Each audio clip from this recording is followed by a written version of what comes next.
Hello everyone, you are watching food fitness and fun और मैं हूँ डाइटिशियन मंजू मलिक। तो वक्त आ गया है इस मंथ के वेट लॉस चैलेंज का।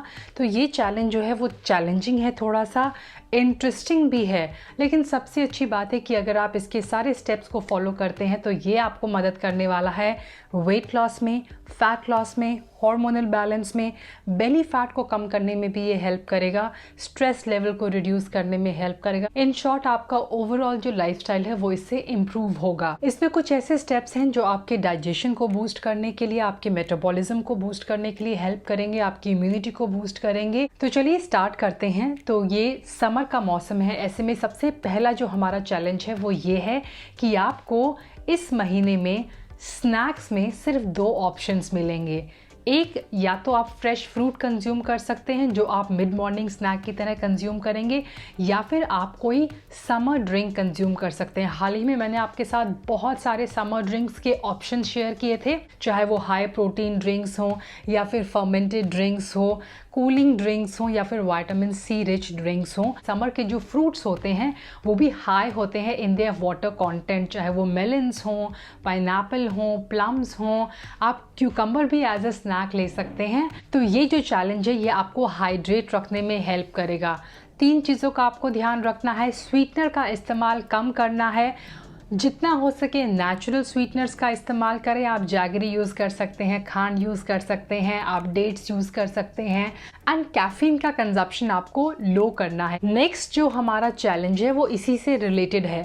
तो हर महीने अभी मैं आपके साथ शेयर कर रही हूँ मॉर्निंग ड्रिंक एक, बेड टाइम ड्रिंक और एक इन जनरल ड्रिंक जो आप ले सकते हैं। मैं आपके साथ फर्मेंटेड रेसिपी भी शेयर कर रही हूँ। तो ये सारी चीज़ें जो हैं वो आपकी गट हेल्थ के लिए, ब्रेन हेल्थ के लिए, आपको हाइड्रेट रखने के लिए, आपके मेटाबॉलिज्म को बूस्ट करने के लिए, आपकी डाइजेशन को बूस्ट करने के लिए बहुत ही अच्छे हैं। तो इस महीने का जो हमारा मॉर्निंग ड्रिंक है वो है बॉटल गार्ड, यानी लौकी का जूस। उसे बनाने की रेसिपी, क्योंकि थोड़ी सी डिफरेंट है हमारी रेसिपी, मैंने शेयर की थी, आप उस वीडियो को देख सकते हैं। वो ड्रिंक आपको मॉर्निंग में कंज्यूम करना है। बेड टाइम ड्रिंक जो है वो मैं आपके साथ शेयर कर चुकी हूँ, लेकिन मैं एक और ड्रिंक शेयर करूँगी क्योंकि उसकी लिमिट जो है वो ओवर होने वाली है। वो आपको 21 डेज तक कंज्यूम करना था और वो था हमारा कोथामेली बेड टाइम ड्रिंक, यानी कोरिएंडर एंड जिंजर का bed time drink. Fermented drink में मैंने आपके साथ आंवली की रेसिपी शेयर की थी। इस महीने जो रेसिपी है हमारी वो है राबड़ी की रेसिपी, जो एक नॉर्थ इंडियन फर्मेंटेड ड्रिंक है जो आपको ठंडा भी रखेगा, आपकी गट हेल्थ को भी इम्प्रूव करेगा। इसके अलावा डिटॉक्स वाटर की रेसिपीज़ मैं आपके साथ शेयर कर रही हूँ। अपने वाटर को फ्लेवरफुल बनाने के लिए उसे इस तरह से इन्फ्यूज्ड वाटर में कन्वर्ट कर सकते हैं। नेक्स्ट जो हमारा चैलेंज है वो है मॉर्निंग से रिलेटेड। इस महीने आपको स्लो मॉर्निंग पर ध्यान देना है, यानी you have to avoid morning rush. एक रिसर्च हुई है जिसमें प्रूव हुआ है कि लोगों के हाई स्ट्रेस का जो सबसे बड़ा रीज़न है वो है उनके मॉर्निंग का रश। मॉर्निंग में हमेशा रश आवर्स रहते हैं, लेकिन किस तरह आप अपनी मॉर्निंग को रिलैक्सिंग बनाएं, स्पेशली जो शुरू के 30 मिनट्स होते हैं। जब हम मॉर्निंग में उठते हैं तो हमारा कॉर्टिसोल हार्मोन जो होता है वो हाई होता है, पीक पर होता है। कॉर्टिसोल हार्मोन को स्ट्रेस हार्मोन भी कहते हैं। इसका काम होता है कि हमें नींद से जगा कर मॉर्निंग और पूरे डे के लिए प्रिपेयर करना। लेकिन एक तो हमारा कॉर्टिसोल लेवल ऑलरेडी हाई होता है इन द मॉर्निंग्स, लेकिन जिस तरह की हड़बड़ दबड़ में हम होते हैं, जिस तरह से बिजी हमारी मॉर्निंग्स होती हैं, उसमें होता क्या है कि stress hormone over the top चला जाता है और ज़्यादा हाई हो जाता है। ऐसे में आपको करना क्या है कि जो आपका मॉर्निंग टाइम है जिसमें आप अभी उठ रहे हैं और इतने रश में रहते हैं, उससे आप half an hour to 40 minutes पहले उठें and spend that half an hour in an activity जो आपकी बॉडी को रिलैक्स करे और काम करे। तो आप ब्रीदिंग प्रैक्टिस कर सकते हैं, जर्नलिंग कर सकते हैं, मेडिटेट कर सकते हैं, आप चाहें तो वॉक पे जा सकते हैं, आप रीडिंग कर सकते हैं, आप प्लानिंग कर सकते हैं, या फिर you just sit outside. This will help you to start your day in the right way. ये आपकी मॉर्निंग की ट्यून को सेट करेगा, क्योंकि मॉर्निंग्स जो होती हैं वो आपकी पूरे दिन को डिसाइड करती हैं ना। क्या नहीं करना है, having a slow morning does not mean कि आप आधे घंटे बैठ के अपने फ़ोन को स्क्रॉल करेंगे या सोशल मीडिया पर जाएंगे। That is something that you have to completely avoid. Next जो हमारा चैलेंज है वो इस चैलेंज को सपोर्ट करेगा। तो मॉर्निंग में आधा घंटे या 40 मिनट्स पहले उठने के लिए आपको ज़रूरी है कि आप अपने नाइट रूटीन को ठीक करें। You have to make sure that you have a solid night and evening routine जो आपको सपोर्ट करे कि आप सुबह जल्दी उठ जाएं। अगर आप रात को 12-1 बजे सो रहे हैं तो आप बिल्कुल रश में ही रहेंगे मॉर्निंग में। You will not feel relaxed, you will not feel fresh.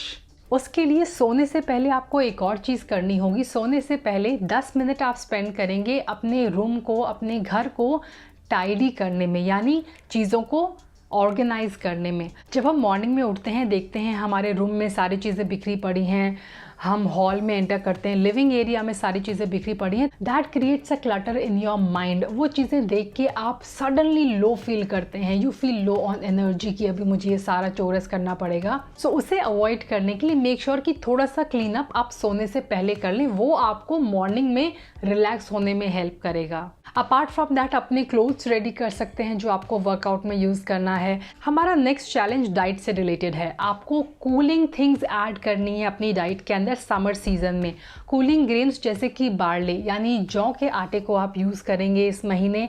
आप ओट्स के आटे को भी यूज़ कर सकते हैं। एमरंथ यानी चौलाई का आटा है जो एक मिलेट है, उसे आप यूज़ कर सकते हैं। राइस जो है आप थोड़ी मात्रा में यूज़ कर सकते हैं। आप कीनोआ को यूज़ कर सकते हैं, थोड़ी मात्रा में जवार भी यूज़ कर सकते हैं। कूलिंग हर्ब्स की बात करूं तो आप सौंफ को यूज़ कर सकते हैं, आप मिंट को यूज़ कर सकते हैं, आप फ्रेश कोरिएंडर को यूज़ कर सकते हैं खाने में। कार्डमम, उसकी तासीर भी थोड़ी ठंडी होती है, वो एक माइल्ड हर्ब है, उसे यूज़ कर सकते हैं। आप दिल को यूज़ कर सकते हैं। अब वक्त आ गया है stacking habit of the month. तो जनवरी से हम एक ऐसी हैबिट को डिस्कस कर रहे हैं जो आपको फॉलो करनी है थ्रू आउट द ईयर।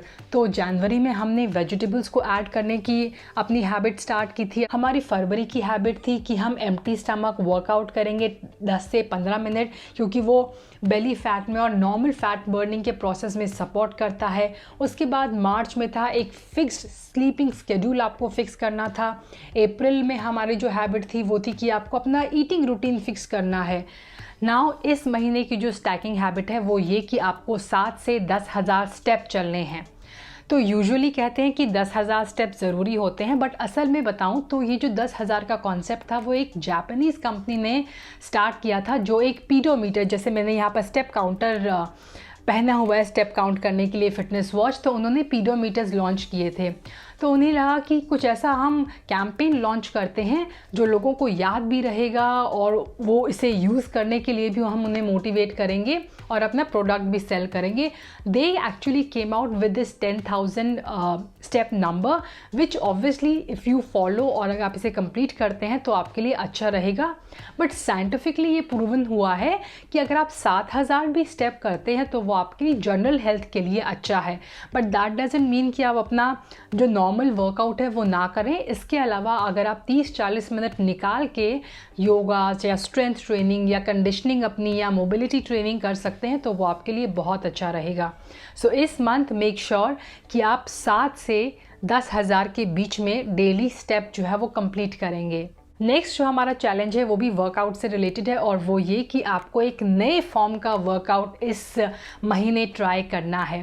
तो हर इंसान के लिए वो नया वर्कआउट जो है वो अलग अलग होगा। अगर आपने अभी तक ज़ुम्बा ट्राई नहीं किया है, एनरोल कराइए अपने आप को और उसे ट्राई कीजिए। जब आप चेंज करते हैं, जब अपनी लाइफ में आप कुछ बदलते हैं तो आप उसके लिए ज़्यादा एक्साइटेड रहते हैं, ज़्यादा आप उसके अंदर अपना इनपुट देते हैं, आपकी प्रोडक्टिविटी वर्कआउट में हाई होती है इससे। तो वो ज़ुम्बा हो सकती है कुछ लोगों के लिए। अगर आपने योगा ट्राई नहीं किया है तो आप योगा स्टार्ट कर सकते हैं। आपने कभी बॉक्सिंग ट्राई नहीं की है तो बॉक्सिंग कर सकते हैं, पिलाटे कर सकते हैं, क्रॉस ट्रेनिंग कर सकते हैं, HIIT कर सकते हैं। अगर आप ज़्यादा ही एडवेंचरस हैं तो आप जिम्नास्ट को ट्राई कर सकते हैं, जिम्नास्टिक्स को आप ट्राई कर सकते हैं। नेक्स्ट जो मेरा चैलेंज है वो ये कि कई बार क्या होता है, छोटी छोटी चीज़ें होती हैं जो हमें काम करने होते हैं, जैसे कि हमें कुछ वॉश करना है, कुछ हमें ऑल्ट्रेशन के लिए देना है, या किचन में हमारा काम है जो बहुत टाइम से अटका पड़ा है ना। ये जो काम है वो हमारे ब्रेन में स्पेस लेके रखता है और उसे क्लटर्ड रखता है और हमारे ब्रेन की डिसीजन पावर जो होती है वो इससे कम हो जाती है, बिकॉज ये सारी चीज़ें हमारे ब्रेन का स्पेस ऑक्यूपाई कर लेती हैं और जो हमारा करंट और इम्पॉर्टेंट काम होता है उसके लिए वो स्पेस कम बच जाता है। तो आपको करना क्या है कि ब्रेन में रखने की बजाय इन सारी चीज़ों की आपको लिस्ट प्रिपेयर करनी है कि क्या छुटमुट ऐसे काम हैं जो मुझे कंप्लीट करने हैं, जो अटके पड़े हैं। कोई छोटा सा पेपर आपको ईमेल करना है, आपको कहीं बिल पे करना है आपका, ये सारी चीज़ें आप एक टू डू लिस्ट में बनाकर रखेंगे। और जब आपके पास खाली टाइम होगा तो आपको फ़ोन स्क्रॉल करने की बजाय, इंटरनेट पे कुछ करने की बजाय आपको उस लिस्ट को अप्रोच करना है और उन लिस्ट में से चीज़ों को कट करना है, ताकि आप ज़्यादा प्रोडक्टिव फील कर सकें, आपका ब्रेन ज़्यादा फ्रेश रहे और ये काम भी ख़त्म हो जाए। नेक्स्ट चैलेंज है कि आपको अपने पॉस्चर पे काम करना है। तो कई लोगों का बेली फैट सिर्फ इसीलिए बड़ा होता है क्योंकि उनका पॉस्चर ठीक नहीं है। तो आपको अपने पॉस्चर पे काम कैसे करना है? एक तो बहुत देर तक इस तरह बैठे नहीं रहना है, तो उससे मफिन टॉप जो है वो ऑलरेडी ऐसे बाहर आ जाता है। तो ज़्यादा देर बैठना आपको अवॉइड करना है। You can do some exercises, जैसे कि वॉल का आप सपोर्ट लीजिए, वॉल पे अपनी टांगें इस तरह से आप रख सकते हैं और अपनी बॉडी को आपको नीचे रखना है, यानी आपकी जो लेग्स हैं वो वॉल पे रहेंगी, वॉल पे सपोर्टेड रहेंगी। आप नीचे पिलो लगा सकते हैं आपके सर के नीचे और आपको लेटना है। So that's all for today. I hope you enjoyed watching today's video. Stay healthy, stay fit, stay active, and I'll be back very soon. Until next time, you take care. Bye bye.